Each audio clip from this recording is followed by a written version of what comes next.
నేటి బోధన.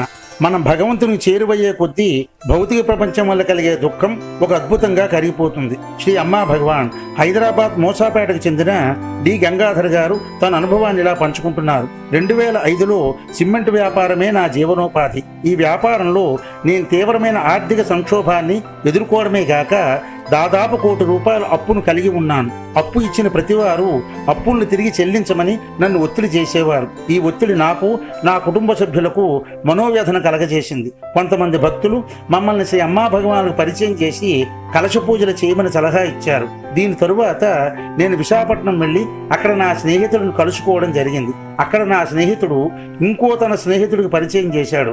అతను విదేశాలకు వెళ్ళమని సలహా ఇచ్చాడు. తద్వారా నా అప్పులన్నీ తిరిగి చెల్లించడానికి తగినంత డబ్బు సంపాదించగలవు అని చెప్పాడు.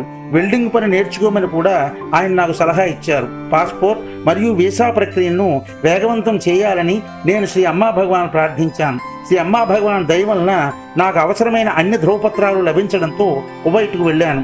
5 సంవత్సరములలో నా అప్పులన్నీ తిరిగి చెల్లించాను. అంతేకాదు, నేను హైదరాబాద్లో సొంత ఇల్లు కట్టుకున్నాను. ప్రస్తుతం మేము మా సొంత ఇంట్లో సంతోషంగా జీవిస్తున్నాము.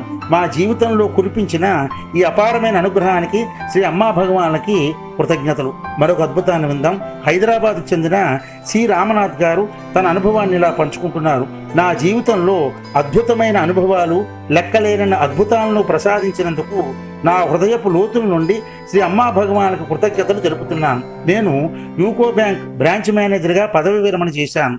నా పదవీ కాలంలో నా ప్రమోషన్ కోసం నేను చాలా వేచి ఉన్నాను. ఇంతకు ముందు కూడా నేను ప్రమోషన్ కోసం దరఖాస్తు చేసుకున్నాను. మొదటిసారి నన్ను మోసగించి ప్రమోషన్ మరొక వ్యక్తికి ఇవ్వబడింది. రెండవసారి నేను ఇంటర్వ్యూకి హాజరు కాలేదు.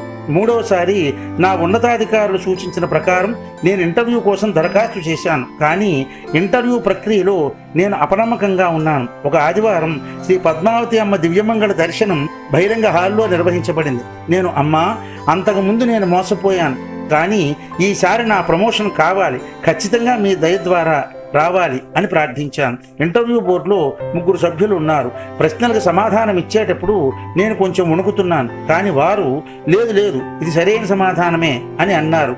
ఈ పద్ధతిలో నేను ప్రతి ప్రశ్నకు ఇలానే సమాధానం ఇచ్చాను. చివరిగా నన్ను అభినందించడానికి వారందరూ నిలబడ్డారు. నన్ను ఎంపిక చేశారని నాకు అర్థమైంది.